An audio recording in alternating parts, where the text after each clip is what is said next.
तो सबसे पहले जो इसमें है वो है संयोजन अभिक्रिया। ये संयोजन अभिक्रिया क्या होती है? ऐसी अभिक्रिया जिसमें दो या दो से अधिक अभिकारक मिलकर एकल उत्पाद का निर्माण करते हैं। कहने का अर्थ यह है, अगर दो या दो से अधिक हमारे पदार्थ मिल जाएं और कोई एक नई चीज बन जाए तो उसको हम संयोजन अभिक्रिया कहते हैं। जैसे कि इसमें दिखाया गया है, A प्लस B मिलकर C बना रहे हैं। तो ये दो A और B हैं, ये हमारे अभिकारक हैं और C हमारा इसमें उत्पाद है। अब इसका उदाहरण लेते हैं। तो सबसे पहले जब कार्बन में ऑक्सीजन मिलती है, यानी कि जब कोयले का दहन होता है तो कार्बन डाइऑक्साइड गैस बनती है। तो यहां पर कार्बन में ऑक्सीजन मिलकर कार्बन डाइऑक्साइड, एक अकेली कार्बन डाइऑक्साइड बन रही है, तो इसको हम संयोजन अभिक्रिया कहेंगे।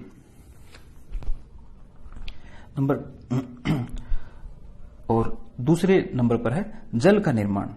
जब हाइड्रोजन गैस और ऑक्सीजन गैस मिलती है तो जल बनता है। और नंबर तीसरे पे है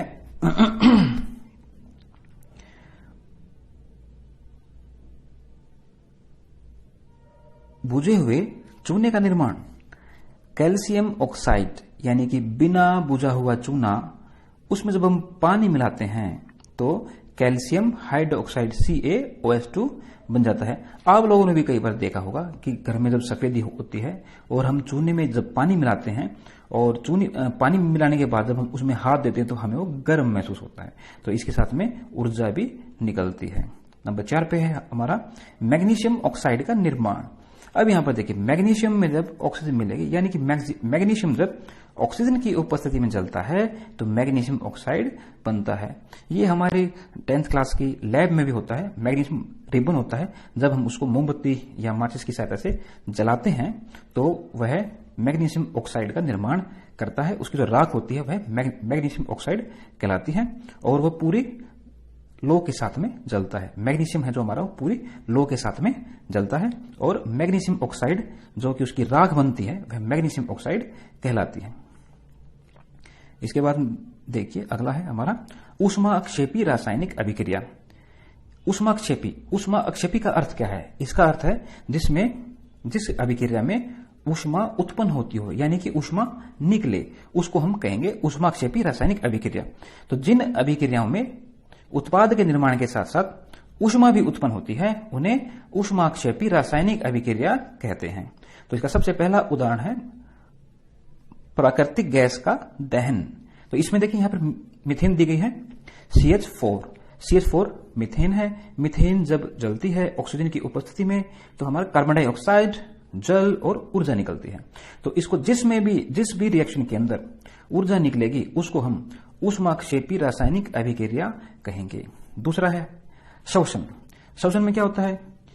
C6H12O6 ग्लूकोज है, हमारे शरीर में घुलावा होता है, और ऑक्सीजन 6O2।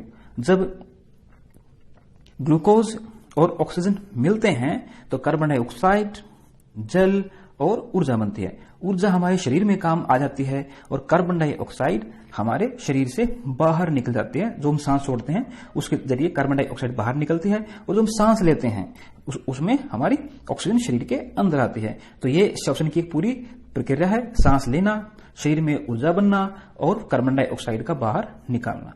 तो इसमें भी हमारी ऊर्जा बन रही है। तो ये भी एक ऊष्माक्षेपी रासायनिक अभिक्रिया है। इसके बाद नंबर 3 पर है शाक सब्जियों का विघटित होकर कंपोस्ट बनना। जितने भी हमारे साग सब्जियां हैं, पत्ते हैं, फल हैं, वो विघटित होकर कंपोस्ट में बदल जाते हैं। तो इसको भी हम ऊष्माक्षेपी अभिक्रिया कहते हैं। और जितनी भी संयोजन अभिक्रियाएं जो हमने पीछे पढ़ी, कार्बन डाइऑक्साइड का बनना, बुझे हुए चूने का बनना, तो ये सारी की सारी हमारी जितनी भी संयोजन अभिक्रिया हमने 4 संयोजन अभिक्रियाएं की थी, वो सारी की सारी हमारी ऊष्माक्षेपी रासायनिक अभिक्रिया भी है। तो अब देखो यहां पर ध्यान देने की बात यह है कि जितनी भी संयोजन अभिक्रियाएं हैं सारी की सारी ऊष्माक्षेपी रासायनिक अभिक्रियाएं हैं, लेकिन सारी की सारी ऊष्माक्षेपी रासायनिक अभिक्रिया संयोजन अभिक्रिया हो ऐसा जरूरी नहीं है। तो इस बात पे ध्यान देना है आप लोगों ने। इसके बाद नंबर 3 पर आता है हमारा वियोजन अभिक्रिया। तो वियोजन का अर्थ क्या है? वियोजन मतलब कि टूट जाना। तो तो ऐसी अभिक्रिया जिसमें एकल अभिकर्मक टूटकर छोटे छोटे उत्पाद बनाता है, वियोजन अभिक्रिया कहलाती है। यानी कि हमारे पास में एक कोई यौगिक है या कोई उत्पाद है और जब हम उसको ऊष्मा देंगे तो वह टूट जाएगा, दो या दो से अधिक, और नए उत्पाद बनाएगा, तो उनको हम कहेंगे, तो इस अभिक्रिया को हम कहेंगे वियोजन अभिक्रिया। अब जैसे कि इसका एग्जांपल है, नंबर 1 है फेरस सल्फेट का फेरिक ऑक्साइड में बदलना। अब यहां पर देखिए, यहां पर जो हम हमारे सामने जो दिया गया है, ये दिया गया है फेरस सल्फेट। ये हमारा क्या है? ये हमारा फेरस सल्फेट है। इसको जब हीट किया, इसको जब उष्मा दी, इसको जब गर्म किया गया, तो यहां पर फेरिक ऑक्साइड बना और साथ में सल्फर डाइऑक्साइड बनी और SO3 यहां पर बना। तो ये हमारी दो तो इसके अंदर गैसें बनी है, और फेरिक ऑक्साइड जो है ये हमारा सॉलिड के रूप में इसमें होता है। अब दूसरा एग्जांपल है चूना पत्थर से बुझा हुआ चूना बनना। अब चूना पत्थर का फॉर्मूला है CaCO3। तो चूना पत्थर का हमारे सामने फॉर्मूला दे रखा है, ये रहा चूना पत्थर। तो इसको जब हम गर्म करेंगे, इसको जब हीट देंगे, तो हमारा चूना बनेगा CaO, यानी कि जो बिना बुझा हुआ चूना है CaO वो बनेगा, और कार्बन डाइऑक्साइड गैस इसमें से निकलती है।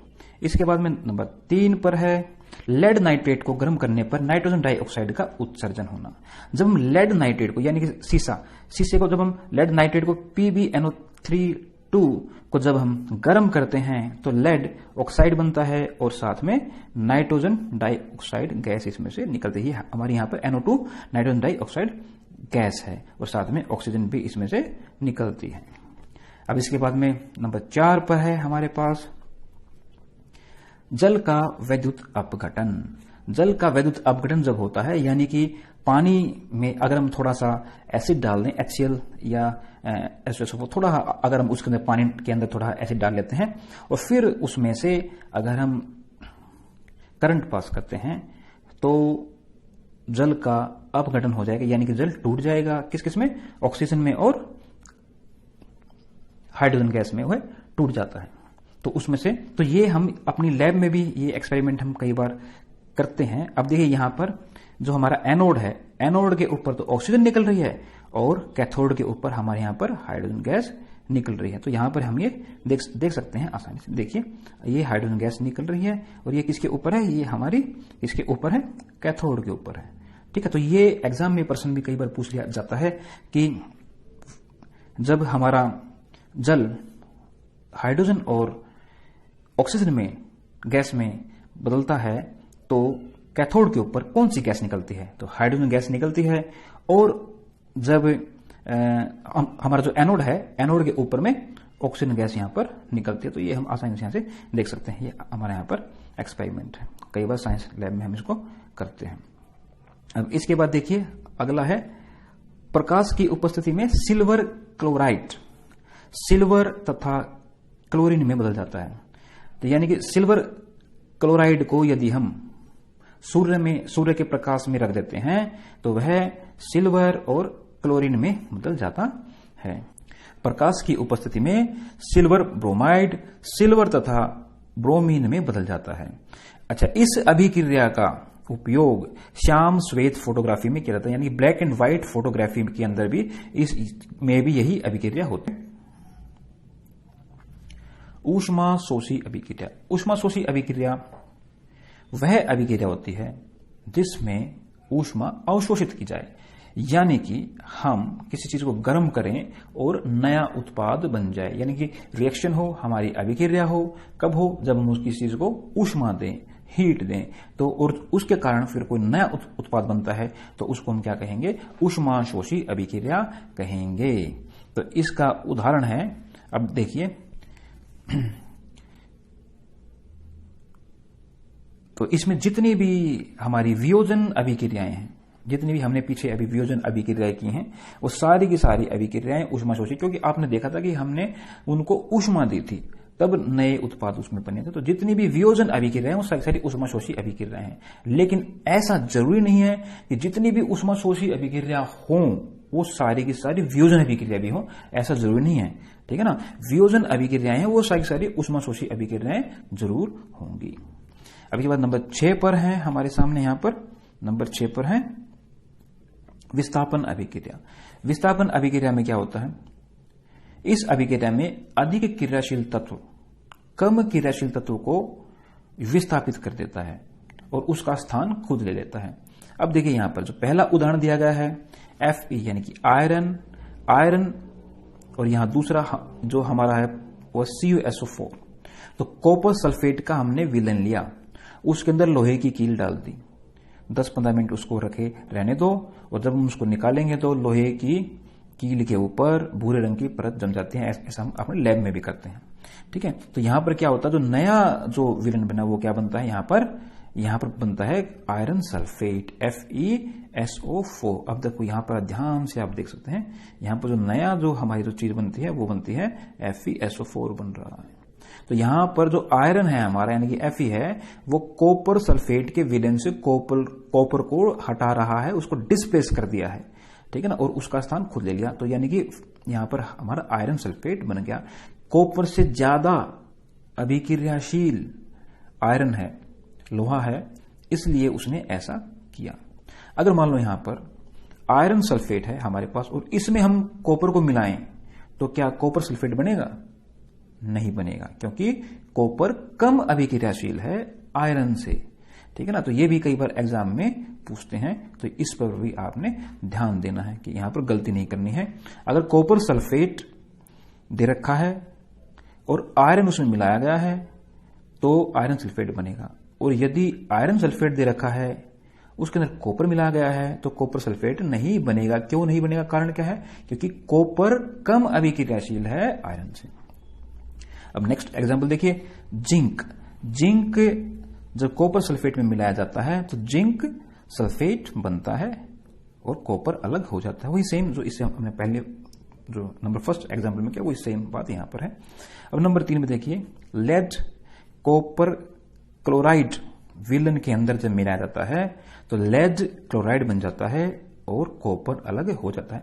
तो अब देखिए यहां से एक चीज और हमें पता चल रही है कि क्या, कि आयरन, जिंक और लेड ये तीनों धातुएं कॉपर से अधिक अभिक्रियाशील हैं। ये वैसे हम 9th क्लास में पढ़ चुके हैं कि कौन सी कितनी अभिक्रियाशील धातु है। चलो नेक्स्ट पे चलते हैं।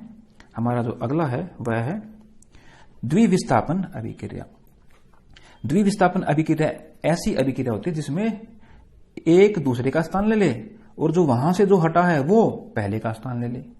तो इसमें हम इस ऐसी अभिक्रिया को द्विविस्थापन अभिक्रिया कहते हैं। ऐसी अभिक्रिया जिसमें अभिकारकों के बीच आयनों का आदान प्रदान होता है। ठीक है ना, पहला जब डिस्प्लेस होगा दूसरे की जगह और दूसरा डिस्प्लेस होकर पहले की जगह पे आ जाता है, और इसको हम ये कहते हैं कि इसके अंदर आयनों का आदान प्रदान होता है। अब देखिए उदाहरण से हम इसको समझते हैं। सोडियम सल्फेट है हमारे पास में, Na2SO4 विलेन है ये।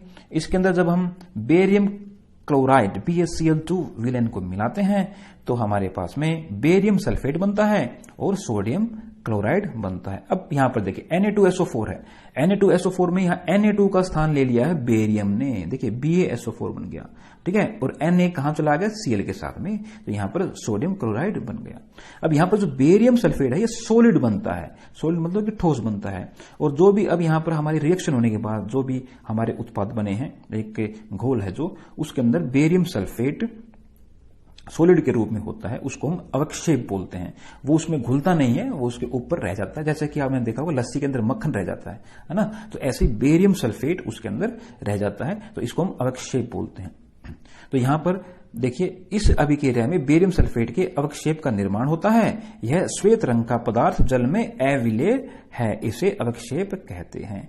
तो अवक्षेपण अभिक्रिया किसे कहेंगे? कई बार पेपर में पूछते हैं अवक्षेपण अभिक्रिया किसे कहते हैं? तो जिस अभिक्रिया में अवक्षेप का निर्माण होता है उसको अवक्षेपण अभिक्रिया कहते हैं, और इसमें बेरियम सल्फेट का निर्माण हो रहा है।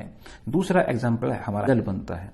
जब कैल्शियम हाइड्रोक्साइड में कार्बन डाइऑक्साइड गैस को गुजारी जाती है तो कैल्शियम कार्बोनेट और जल बनता है। अब जो कैल्शियम कार्बोनेट है यह सूत्र संगमरमर का भी है, यह भी आपने याद रखना है कि कैल्शियम कार्बोनेट का जो सूत्र है हमारा, ये वाला जो सूत्र है ये हमारा संगमरमर का भी है। ठीक है, तो ये बात भी ध्यान में रखनी है। उपचयन अपचयन को हम रेडॉक्स अभिक्रिया भी कहते हैं। रेडॉक्स रिएक्शन इसका नाम है। ऐसी अभिक्रिया जिसमें एक अभिकारक उपचयित तथा दूसरा अभिकारक अपचयित होता है, उसको उपचयन अपचयन अभिक्रिया कहते हैं। अब सवाल यह आता है कि ये उपचयन क्या है और अपचयन क्या है। तो उपचयन उसको कहते हैं जिसमें ऑक्सीजन की वृद्धि हो, यानी कि हमारे पास कोई तत्व है उसके अंदर यदि ऑक्सीजन रिएक्शन के दौरान अगर उसमें ऑक्सीजन मिल जाती है या हाइड्रोजन उसमें से निकल जाए, अगर उसमें पहले से हाइड्रोजन है तो हाइड्रोजन निकल जाए, अगर उसमें पहले से ऑक्सीजन नहीं है तो उसमें ऑक्सीजन मिल जाए, तो उसको हम कहेंगे उसका उपचयन हुआ है।